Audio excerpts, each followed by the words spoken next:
إن الحمد لله نحمده ونستعينه ونستغفره ونستهديه ونعوذ بالله تعالى من شرور أنفسنا ومن سيئات أعمالنا إنه من يهده الله فلا مضل له ومن يضلل فلا هادي له وأشهد أن لا إله إلا الله وحده لا شريك له وأشهد أن محمدا عبده ورسوله أما بعد تبتم جميعا وتاب منساكم وتبوأتم جميعا من الجنة منزلا فالله جل وعلا أسأل بأسمائه الحسنى وصفاته العلى أن يتقبل منا صيامنا وقيامنا وركوعنا وسجودنا وصدقاتنا وسائر أعمالنا وكذلك نسأله سبحانه وتعالى جل في علا باسمه العظم الذي إذا دعي به أجاب وإذا استعين به عان أن يأتق رقابنا ورقاب آبائنا وأمهاتنا وأزواجنا وذرياتنا وسائر المسلمين من النار أما بعد musidɓe julɓe tedduɓe ɓaawa yettude allah subhanahu wa taala du'ano nelaɗo makko sallllahu alayhi wa sallam kanko e ɓeygure makko nden e sahabaɓe makko ɓen fof ɗen toro allah yo jaɓan en korka men kan e sadakaji men ɗin e rukuji ɗin e sujoje ɗin e sadakaji ko itta kon fof e nder lewru suumayen ɗum hiɗen toromo subhanahu wa taala yo rinɗin en enen e mawɓe meɗen e neñiraɓe meɗen e sonnaɓe meɗen e ɓiɓɓe meɗen e dendagal julɓe ɓen fof e natugol yiite jahannam yo allah taw o suuma e feƴƴuɗo ɗo hanki en fof meɗen e rinɗinama e natugol yiite jahannam ayyuha al ahibba fa inna kalimati ma hadratikum sawfa la utilu alaykum insha allah sawfa yaduru hawla min aqwali imamu ali radiyallahu taala anhu aw ba'd wasaya ali radiyallahu taala anhu wa ardah وهو رابع خلفاء الراشدين المهديين الذي قال عنهم النبي صلى الله عليه وسلم أدوا عليها بالنواجذ فعليكم بسنتي وسنة خلفاء الراشدين المهديين أدوا عليها بالنواجذ وإياكم ومحدثات الأمور فإن كل محدثة بدعة وكل بدعة ضلالة وكل ضلالة صاحبها في النار هذا إن شاء الله خطبة ko yiloto ko o juutata inchallah ko yoga e konngudi wasiyeji ɗi seydna aliya mo annduɗen ko kanko woni nayaɓo e lonti ɓenne laaɗo sallllahu alayhi wa sallam hino ɗo konngudi seeɗaji konngudi nayi ɗi o wasiyi mofte ɗen radiyallahu anhu wa min aqwalihi radiyallahu anhu qala da'a sirraka bayna isnain asirru sirrun wa ida fasha fasharrun gundo ko gundo kono noon so feeñi haray o wonti bone wono ya waɗu gundo ma on hakkunde yimɓe ɗiɗo pet wata andane gundo ma on sina yimɓe ɗiɗo ko hombo e hombo woni ɓen nafsaka wa rabbak bimana da'a sirrak bayna nafsika wa bayna rabbak allazi la yahfa alayhi shay'un fi l ardi wala fi sama gundo ma on waɗu hakkunde wonki makin pet e hakkunde joomi ma sa yeetike goɗɗo gundo ma kanko yeetorɗamo ko ɓay hiɗa hoolimo kanko kadi himo mari gooto mo o hooli on ɗon kadi no mari gooto mo o hooli ko noon ha yahoyta hannde kadi ko wonno gundo kon hannde kadi gayni sakitade ɗum ɗo ko konnguɗi seydna aliya maaki min aqwalihi da'a sirraka bayna isnain wa ma huma ya ali nafsaka wa rabbak wasani min wasayahu qala wala takhaf min ithnain wasiye ɗiɗawo makko on wowata hulu piiji ɗiɗi o jeejima o torikema piiji ɗiɗi no ton wata huluɗi fama huma arrisqu wal maut arsike ma on e mayde ma nden wota hulu ɗum fi hon ɗum li annahuma biyadi rrahman arsike ma on e mayde ma nden koye juuɗe allah woni wota hulu ko si tawino koye juuɗe goɗɗo woni hula wata o ɗuytu arsike ma on ma wata o ware hara balɗe ma ɗe lannani amma arsike ma on allah inni yaqulu taala wa fi samai rizqukum wa ma tuwadun farrizqu biyadi llah wa qala ash-sha'iru al-hakim la tarhabanna al-faqra ma ishta fi ghadin likulli ghadin rizqun min allahi waridu inna rabban kafaka bil amsi ma kana sayakfika fi ghadin ma yakun wowata hulu ko wiyete kon basal e tampere on allajo arsikuroɗoma hanki e alkamisa ñaamuɗa ha haruɗa on no wawma arsikude hande e juma o arsikama kadi janngo kadi e asewe kadi inchallah ta hulu fi arsike ma o wala takhaf aidan min almaut fi honɗum fa inna almauta allazi tafirruna minhu fa innahu mulaqikum wa qala aidan aynama takunu yudrikkum almaut walaw kuntum fi burujin mushayyada wowata hulu ko wiyete mayde nde wonɗa e dogudenen a fottay e mayre nokku goo inni on fottay nokku goo no inni nde hewtitotoma nde iwray ɓaawo nde iwray yeeso nde iwray nano nde iwray ñaamo nde iwray dow nde iwray ley wonde ko woɓɓe ko tremblement de terre watta ɓe ukko nder ton wonde maɓɓe tremblement de terre waɗa iwa goɗɗum ley yana e hoore maɓɓe woɓɓen toon hannde kadi ko honno ɓe mayirta hannde kadi ko goɗɗum iwrata ɓaawo ma iwra yeeso ta hulu mayde par ce que a daɗatande والثالث من وصايا علي رضي الله عنه واحرص في الدنيا على اثنين احرص في الدنيا لا على ثلاثة بل على اثنين فقط أولا أمك وأباك احرص في الرضا في الدنيا على رضا اثنين ارضي أمك وارضي أباك قال النبي صلى الله عليه وسلم رضا الرب في رضا الوالدين وسخط الرب في سخط الوالدين woya lerɗu ko aduna ɗo kadi e weltingol yimɓe ɗiɗo bet luttuɓe ɓe weltanima ɓe weltanaki ma tampi hunde lorratama yummama e baba en ma yummama e baben ma lerɗu kala no wawata rewrude fiyo yummama welto kala no rewrata yo baben ma welto wo lerɗu no ɓeɗo weltoranama ka aduna ɗo fi honɗum weltagol allah ngol rida rabbi yo allah weltanoma no e yummama e bemma si ɓe weltanike ma tikkere allah nden hino so tawi yummama e bemma tikkanima rida rabbi fi ridal walidain weltingol allah ngol no e weltingol nene e baba wa sahatu rabbi fi sahatul walidain tikkere allah nden kadi no e tikkingol nene e baba oyino wo ihris ala rida isnain fi dunia ala wa huma ummaka wa abaka luttuɓe fof ɓe weltantoma fodde tawi intérêt maɓɓe no e juuɗe ma ñande lan ni o hara hannde kadi ɓe haajaka e maɗa amma yummama e baben ma ihris ala ridahuma ma dumta ala qaydil haya e to rewra fof no ɓeɗo weltorta fodde allah no accuma e hoore gurdam والثالث أو الرابع من وصايا علي رضي الله عنه واستعن بالشدائد بسنتين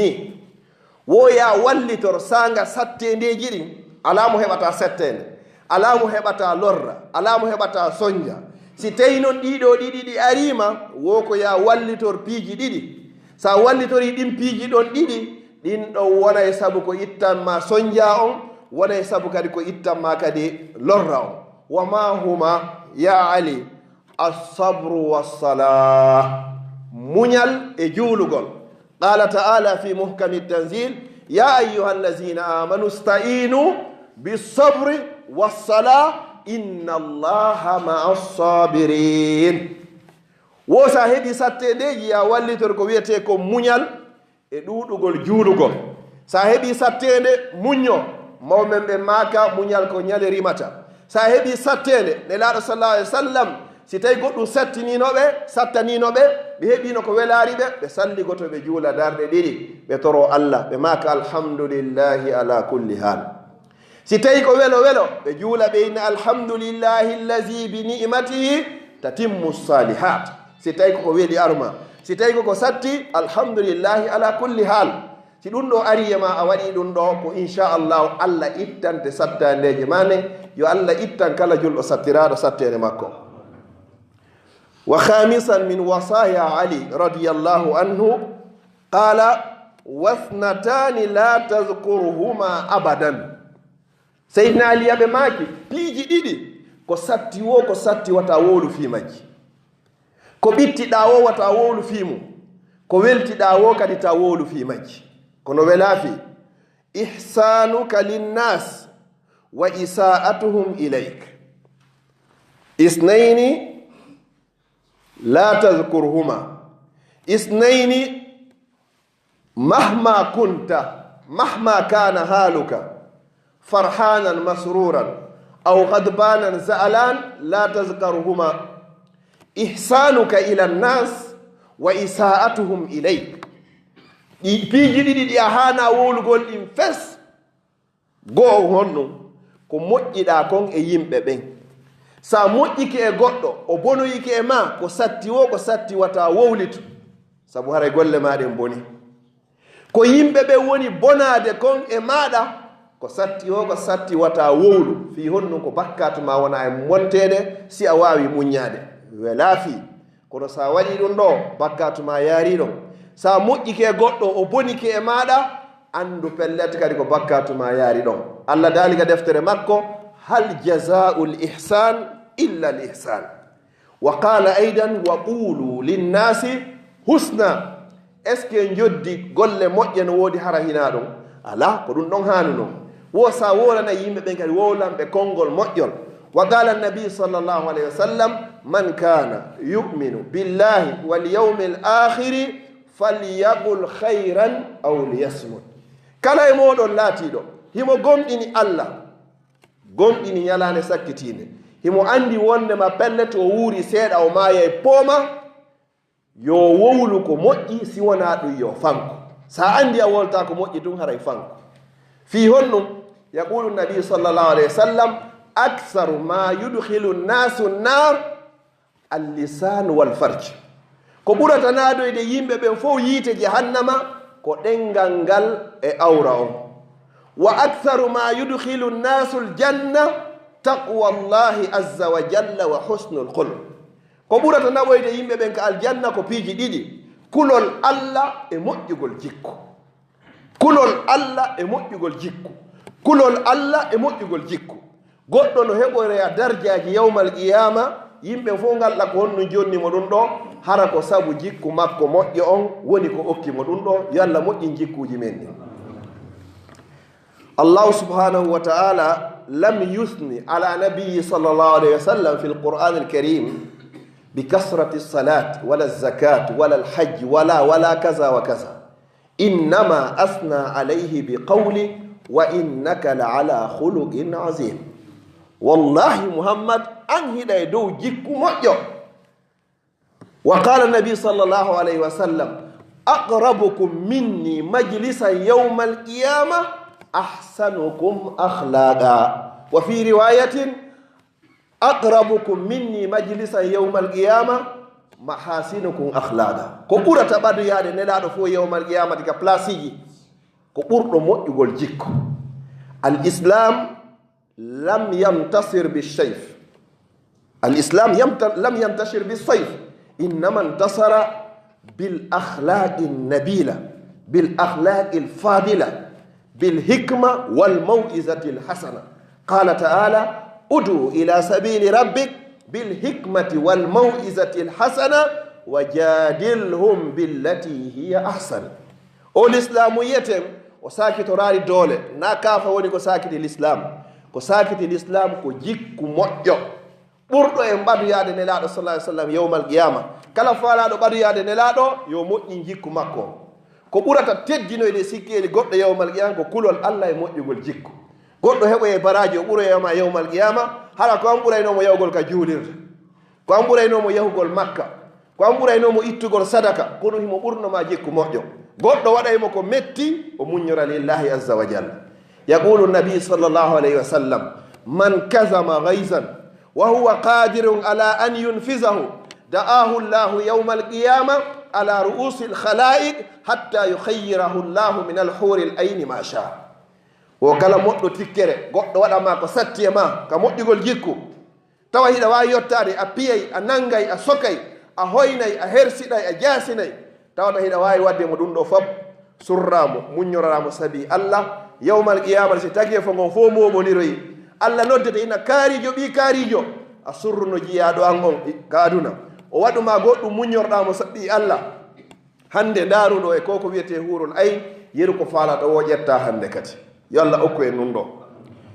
wa akhiran ayuha al ahibba min aqwali ali radiallahu taala anhu wa arda wasnatani la tansahuma abada al awlayani la tazkuruma wal akhir wasnatani la tansahuma abada wa ma huma ya ali الله عز وجل والدار الآخرة. قال تعالى فاذكروني أذكركم واشكروا لي ولا تكفرون. piiji ɗiɗi kadi woɗinɗo wata yejjituɗi fes ta yejjitu fi o wiyeteɗo allah. Allah haraɗa andi wiyeteɗon allah huwa khaliqi huwa raziki huwa yuhyini wa yumituni wa iza maridtu fa huwa yashfin wa yut'imuni wa yasqin. ko ɗo wiyete allah o ñammina lan o yarna lan, simi nawni o dikkina lan, kanko woni ko wurdi lan, kanko woni ko warata lan, kanko woni ko immintinanata lan, o hasibana tan imma ila nar aw ila aljanna. imma on ti yaari ka yiite wal iyas billah, ma on ti yehi ka aljanna. ko ɗo wiyete allah o hato jina e hay e goto ko walla o allahjo ɗo wa ma kana rabbuka nasiya. joomi ma na yejjitayɗo o allahjo ɗo laysa ka mislihi shay wa huwa as-sami'ul basir. sifa allah ala ko kanko woni nanowo kala ko wona e haalede a feññin a suuɗu, ko kanko woni yi'owo kala ko wona e gollede a feññin a suuɗu. foti hino moƴƴi foti hino boñi. yo allah moƴƴi golleji meɗen nin kene e gunɗo. أيها الأحبة ولا تنسى دار الآخرة والآخرة خير وأبقى مهما طال العمر لا بد من دخول القبر ومهما طال الليل لا بد من طلوع الفجر ومهما طال العمر لا بد من الرحيل إلى دار الآخرة وهو رحال بلا رجوع. ko pellet ko jemma juuti o ko be fajiri on feera, ko gurdan nan juuti o ko be pellet mayde ndem ara, ko pellet ko neɓuɗen hoore o adna ɗo, pellet ko be yahe laakara. la budda min arrahil la budda min arrahil la budda min arrahil. idhan idha kana al-amru kadhalik fa alayna an nasta'idda li yawmi arrahil. wa lihaza qala ali التقوى تقوى الله عز وجل 4 خصال ومن بينها والاستعداد ليوم الرحيل. سيدنا علي أومو يودن دو في مودum ay wallanama fi kolol allah o inno ko piiji nayi no tawa enen ɗin piiji nayi heblangol hoore mum fi laakara andugol pellete a yahay laakara. ñande go ndiyan ɗan saaƴay haraɗa ka nder gabru, nange nge yalta hara hiɗa ka nder gabru. sa yaati yawman wa yanzilu al-matar wa anta fi qabrika wahdak in kana khayran fa khayra wa yati yawmun min al-ayyam wa tushriku shams anta fi qabruk in kana khayran fa khayra wa in kana sharran fala talumanna illa nafsa. si tawi nder to moƴƴo yaari haray moƴƴaari hay goto ala mo felata sina hoorema. as'alullaha li wa lakum bi husnil khatima. as'alullaha li wa lakum wa sa'iral muslimina an yarzuqana bi husnil khatima. mi toriki allah subhanahu wa ta'ala yo allah okku en battane moƴƴo. mi toriki rabbul ibado yo allah okku en battane moƴƴo. mi toriki allah yo allah wurno en ɗan gurdan fodde ɗan gurdan no moƴƴani. yo allah ƴettito ñande tawata ko laakara woni moƴƴani en. aqulu qawli hadha wa astaghfirullah li wa lakum fastaghfiruh innahu wal ghafurur rahim.